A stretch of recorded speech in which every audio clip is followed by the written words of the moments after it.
Hello po! So, ang topic natin ngayon is analytic geometry, distance between two points.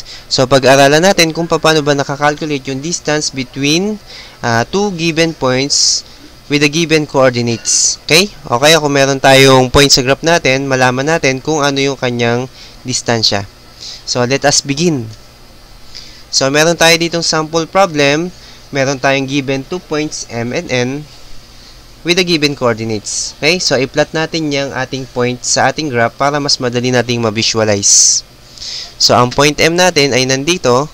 Point M with the coordinates 3, 5, and point N with the coordinates of -4 and -2. Okay? So, para ma-compute natin yung distance, mag-draw muna tayo ng straight line going from M to N or N to M. Yan. So, yung line na yan yung length na kailangan nating i-measure. So, yung length na yan yung nagre-represent ng distance from M to N or baliktad, N to M. Okay? So, meron tayong formula na gagamitin para ma-compute yan. So, ito yung formula na gagamitin natin galing to sa Pythagorean theorem. So, distance is equal to the square root of the quantity x2 minus x1 squared plus the quantity y2 minus y1 squared. Okay? So, itong x2 na to, tsaka x1 and y2 and y1, yan yung mga coordinates natin sa point M and N. So, ipaliwanag ko. So, kung ito yung points M and N natin, i-represent natin yung M as our point 1 with the coordinates of x1 and y1. Okay? And yung N naman natin, x2 and y2. Okay? So, apply lang natin yan sa ating formula ng distance. So, kung meron tayong distance, ito yung formula ulit natin. Isa-substitute lang natin yung mga values. So, distance. So, ang x2 natin, is itong nasa N. So, -4. So, ilagay lang natin dito yung -4. Yan. And then, minus x1. So, ang x1 natin is nandito sa M. So, ang x1 natin is positive 3. So, minus 3. Yan. Then, huwag kakalimutan yung squared.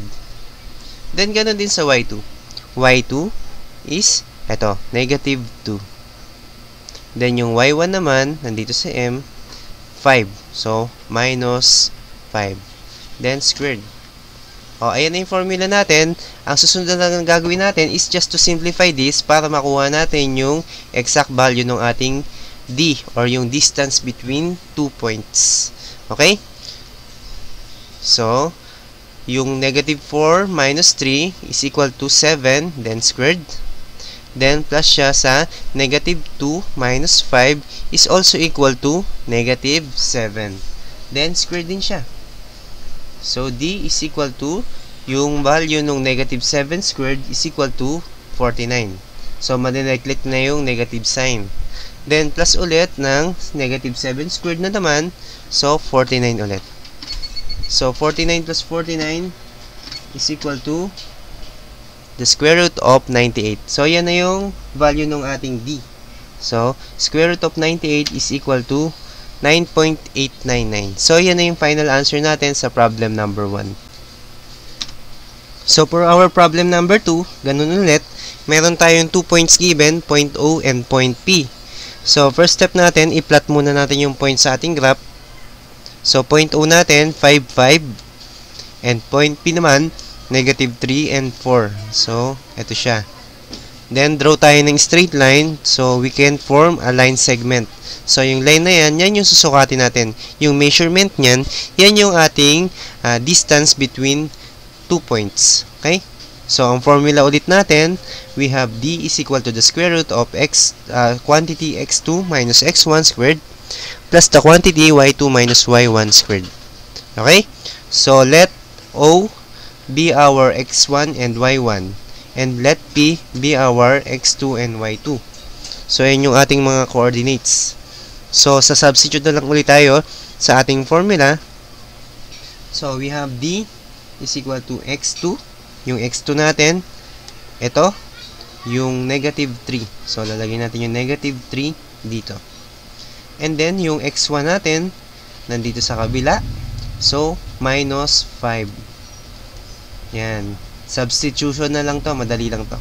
Then y2, ito, positive 4. Ay, squared pa pala, nakalimutan ko. So, y2 natin is equal to positive 4. Then, minus, yung y1 naman natin is positive 5. So, 4 minus 5 squared. Yan. Now, kailangan na lang natin gawin is to simplify to get the exact value of our D, or yung distance between 2 points. So, D is equal to the square root of 3 minus 5 is equal to negative 8 squared plus 4 minus 5 is equal to negative 1 squared. Okay? So, simplifying, so D, we have the square root of negative 8 is equal to 64 plus the square root of negative 1 is equal to 1. Okay? So, D is equal to the square root of 65. So, kapag pinindot natin yan sa calculator, ang makukuha nating value ng D is 8.06. So, 8.06 ang ating final answer for the distance of point O to point P. So, for our next problem, we have 2 points R and S. So, we have to plot point R. So, point R05, nandito siya sa ating y-axis kasi 0 yung kanyang x-coordinate. Okay? So, point R05. And then, the other point, point S, 4, negative 4. So, nandito siya. Yan. So, ang coordinate niya is 4, negative 4. Then, we have to draw our straight line going from R to S or S to R. So, meron na tayong line segment. So, we have to compute the distance between the 2 points using our formula. So, D is equal to the square root of x2 minus x1 squared plus the quantity y2 minus y1 squared. So, let R be our x1, y1, and S be our x2, y2. Okay? So, pwede naman magkabaliktad yung designation yan. So, D is equal to the square root of, yan ulit yung formula natin, i-apply lang natin, substitute natin yung ating mga coordinates. So, para makompute natin. So, D. So, X. So, for our next problem, we have 2 points R and S. So, we have to plot point R. So, point R05, nandito siya sa ating y-axis kasi 0 yung kanyang x-coordinate. Okay? So, point R05. And then, the other point, point S, 4, negative 4. So, nandito siya. Yan. So, ang coordinate niya is 4, negative 4. Then, we have to draw our straight line going from R to S or S to R. So, meron na tayong line segment. So, we have to compute the distance between the 2 points using our formula. So, D is equal to the square root of x2 minus x1 squared plus the quantity y2 minus y1 squared. So, let R be our x1, y1, and S be our x2, y2. Okay? So, pwede naman magkabaliktad yung designation yan. So, D is equal to the square root of, yan ulit yung formula natin, i-apply lang natin, substitute natin yung ating mga coordinates. So, para makompute natin. So, D. So, x2 natin, nandito siya. So, x2 is equal to 4 minus x1 natin, 0 squared. Then, y2, ito yung y2 natin, minus y1, ito naman. So, 5. Yan. So, kompleto na. Ang kailangan na lang gawin is to simplify. So, D is equal to the square root of negative 4 squared plus negative 4 minus 5 is equal to negative 9 squared. So, simplifying again, we have negative 4 squared is equal to 16 plus negative 9 squared is equal to 81. Okay? So, D is equal to 97. Square root of 97. So, kapag pinindot natin yan sa calculator, ang makukuha nating sagot is 9.85. So, ang final answer natin para sa distance between R and S is 9.85.